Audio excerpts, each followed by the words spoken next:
요한계시록 19장 6절부터 8절까지 있는 말씀을 우리 함께 읽도록 하겠습니다.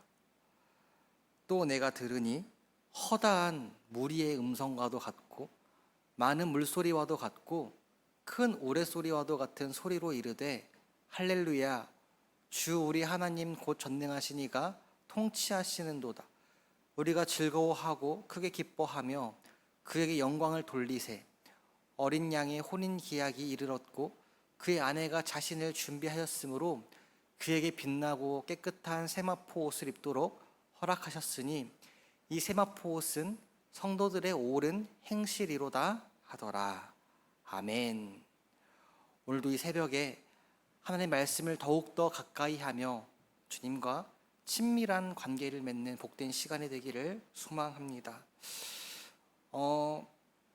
종종 우리는 인생을 광야로 비유하기도 합니다. 왜냐하면 그만큼 인생이 고단하고 버겁기 때문인데요. 우리는 아침에 눈을 뜨면은 생존을 위한 싸움을 시작하죠. 더 높은 곳으로 올라가기 위해, 더 많은 것들을 가지기 위해, 더 안정적인 삶을 꾸리기 위해 우리는 쉼없이 달려가고 있습니다.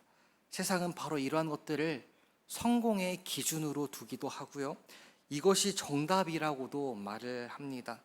성공이라는 우리들만의 견고한 성을 쌓아야만이 우리가 더 많이 얻고 더 많은 것을 갖고 우리가 그만큼 그 안에서 그 요새에서 안정을 누리고 평안을 누리고 그렇게 살아가는 것이 행복이라고 세상은 말을 하고 있는 것이죠.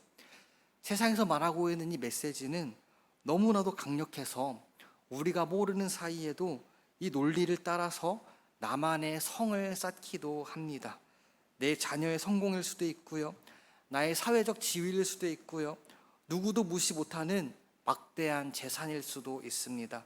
우리는 그 성벽 안에서 안도감을 느끼고 그 성벽의 높이를 보면서 만족감을 누리기도 합니다. 하지만 오늘 성경은 이 모든 인간적인 노력이 상당히 허무하고 비참한 결말을 맞이할 거라고 분명하게 이야기를 해주고 있습니다. 우리가 어제까지 요한계시록 18장을 살펴보았습니다.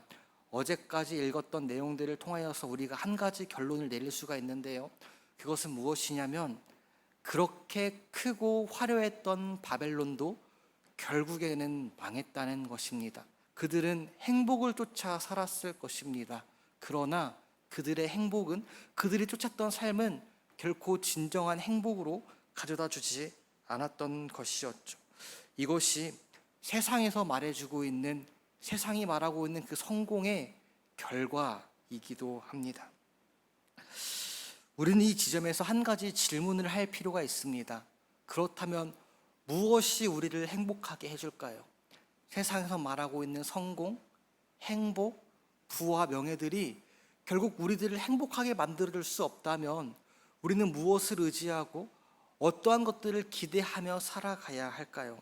성경은 하나님께서 우리를 행복으로 인도하시기 위해 우리를 하나님 나라의 백성으로 바르게 세워주시기 위하여서 광야로 인도하고 있다고 말해주고 있습니다. 안전한 곳이 아니라 아무도 없고 막막하고 두렵고 미래가 불투명한 그 광야를 말하고 있는 것이죠. 왜 그럴까요? 왜 하나님은 우리를 이 고통스러운 광야로 인도하시는 것일까요? 어떻게 보면 차라리 그 성벽이 높지 않더라도 바벨론이 좀 더 낫지 않겠습니까? 거기가 좀 더 안전하고 좀 더 안식을 누리고 조금이라도 미래를 보장할 수 있지 않겠습니까?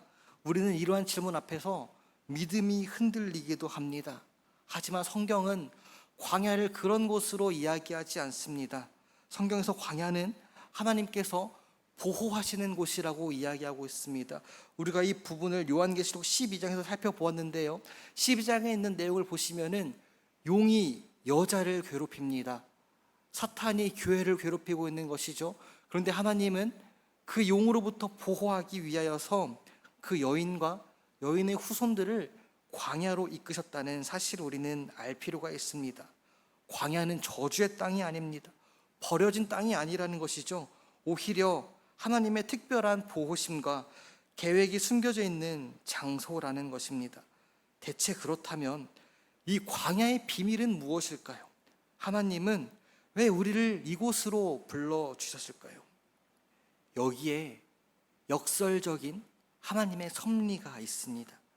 하나님은 광야를 통하여서 우리를 벌하시려고 마치 수용소처럼 사용하지 않으신다는 것이죠.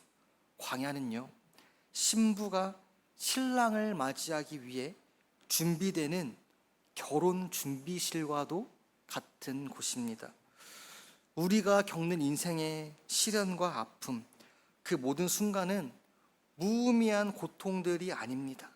신랑 대신 예수 그리스도와의 영원한 혼인잔치를 위해 준비하고 가꾸어 나가는 복된 장소라는 것이죠. 유대인들의 문화를 좀 보면요, 정혼이라는 약혼 기간이 있었습니다. 이 기간은 법적으로는 부부와도 같아서 서로에게 신실한 의무가 주어지고요, 결혼식을 위해서 각자의 순결을 준비하는 기간이기도 했습니다. 광야가 바로 이런 곳이라는 것이죠.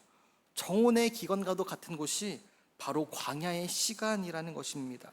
하나님은 우리를 광야로 부르셔서 광야에서 결혼을 준비하게 하십니다. 신랑 되시는 예수 그리스도와 연합하고 화합하기 위하여서 우리를 광야로 부르시고 거기서 우리를 준비시킨다는 것이죠. 무엇을 준비하게 될까요? 우리는 그렇다면 광야에서 어떠한 것들을 준비하고 있어야 할까요? 요한계시록 19장 7절과 8절을 보시면 이렇게 말하고 있습니다. 우리가 즐거워하고 크게 기뻐하며 그에게 영광을 돌리세.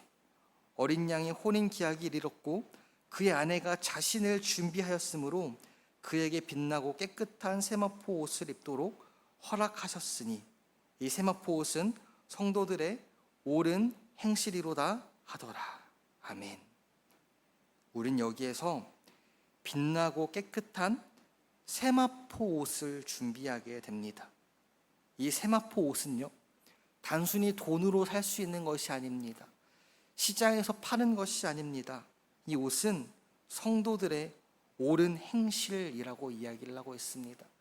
여기서 오해하면 안 되는 사실은요, 우리가 선한 행동을 통하여서 구원을 받는다는 말이 결코 아닙니다. 신랑 되신 예수님을 사랑하기 때문에, 그분을 믿고 그분을 신뢰하기 때문에 우리의 삶 속에서 자연스럽게 맺어지는 성령의 열매들을 의미하고 있는 것이죠. 우리는 광야에서 하나님이 우리를 빚어가시는 것들을 경험하게 될 것입니다. 광야의 어려움 속에서 불평 대신에 감사를 선택하고 미움 대신에 용서를 실천하면서 절망 속에서도 주님을 바라보고 주님을 신뢰하는 믿음의 행동을 우리는 연습하게 됩니다. 이것들이 바로 세마포의 한 올 한 올 실오라기와도 같은 것이라는 것이죠. 하나님은 이 광야의 시간을 통하여서 우리의 모난 부분을 깎아내려 가실 것입니다. 불순물을 제거하실 것이고요, 우리를 정금같이 눈처럼 아름다운 하얀 세마포 예복을 입을 수 있는 순결한 신부로 만들어 가실 것입니다. 그리고 마침내 그 준비의 시간이 끝이 났을 때 우주에서 가장 아름다운 혼인잔치가 시작이 됩니다. 바벨론의 종말을 보십시오. 그곳에서는 모든 소리가 끊기고 영원한 침묵과 어둠만 남았습니다. 그런데 우리는 그렇지 않죠. 하늘에서 들려오는 소리들이 들리게 됩니다. 요한계시록 19장 6절의 말씀입니다. 또 내가 들으니 허다한 무리의 음성과도 같고 많은 물소리와도 같고 큰 우레소리와도 같은 소리로 이르되 할렐루야, 주 우리 하나님 곧 전능하신 이가 통치하시도다. 아멘. 그토록 자신의 힘을 과시하고 자신의 부를 자랑하고 그것이 우리들의 생명을 유지할 수 있다고 말을 하고 거기에 영원한 행복과 안식이 있다고 말하는 저 바벨론은 침묵으로 일관하게 되지만 인내하고 버티고 광야에서 포기하지 않고 하나님을 바라보며 살아왔던 그 성도들은 아름다운 하나님을 향한 찬미 소리를 듣게 됩니다. 힘찬 할렐루야의 고백들이 나타나게 되는 것이죠. 왜 성도들이 할렐루야를 외칠까요? 왜 성도들이 찬양을 하고 있을까요? 바벨론에 무너지고 세상의 가치관이 무너지고 드디어 우리 하나님께서 온 우주를 통치하시기 때문에 그렇습니다. 그리고 이 영광스러운 통치의 중심에서 바로 혼인잔치가 열리게 되는 것입니다. 이 혼인잔치의 신랑이 누구입니까? 예수 그리스도이시죠. 그분은 우리를 위해서 십자가를 지셨습니다. 자신의 몸을 찢고 피를 흘리신 어린 양으로 이 땅에 오셨습니다. 이제는 영광의 신랑으로 우리를 맞이해 주고 계신 것이죠. 그분은 저 멀리 계시는 분이 아니라 수천 년의 인류 역사 속에서 당신의 신부가 준비되기를 애타게 기다려 오셨던 분이셨습니다. 그렇다면 이 잔치의 신부는 누구이죠? 바로 저와 여러분, 오늘을 살아가는 성도들입니다.